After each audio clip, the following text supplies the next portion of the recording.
ఇక్కడ మీకు రియల్ టైంలో జాబ్ చేసేటప్పుడు ఆ ప్రాసెస్ తెలిస్తే చాలు ఆటోమేటిక్‌గా చేయవచ్చు. అంటే ఇక్కడ ఇంకా సింప్లిఫైడ్‌గా చెప్పాలంటే ఇంటర్వ్యూస్ ఎప్పుడు కూడా మిమ్మల్ని చేయమని అయితే అడగరండి. మీ ప్రాసెస్ మాత్రమే అడుగుతారు. ఎలా ఉంటుంది ప్రాసెస్ అనేటువంటిది మాత్రమే తెలుసుకుంటారు తప్ప మిమ్మల్ని ఇది చేసి నాకు చూపెట్టండి అని ఇంటర్వ్యూస్‌లో అడిగే ఛాన్సెస్ అయితే ఉండవు. అండ్ ఇంకొకటి దీనికి సపోర్ట్ ఇచ్చేవాళ్ళు కూడా ఉండకపోవచ్చండి. నేను ఇది కూడా చెప్తున్నాను మీకు. ఎందుకంటే నాకు హెల్ప్ చేయడానికి ఏదైనా వేరే వాళ్ళ హెల్ప్ తీసుకుంటాను. ఇటువంటి కాన్సెప్ట్స్ అనేటువంటిది ఉండకపోవచ్చు. మనమే ఓన్‌గా నేర్చుకొని మరి చేయాల్సినటువంటి పరిస్థితి.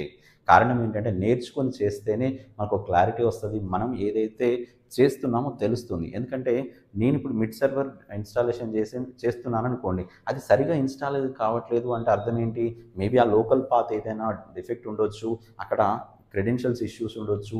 అదేనా పర్మిషన్స్ ఇష్యూస్ ఉండొచ్చు. లేదంటే ఫైర్‌వాల్ సెట్టింగ్స్‌లో ఏమైనా ప్రాబ్లమ్ ఉండొచ్చు కదా! ఇప్పుడు నా దగ్గర ఉన్న డివైస్‌కు, మీ దగ్గర ఉన్న డివైస్‌కు డిఫరెన్స్ ఉంటుందా లేదా?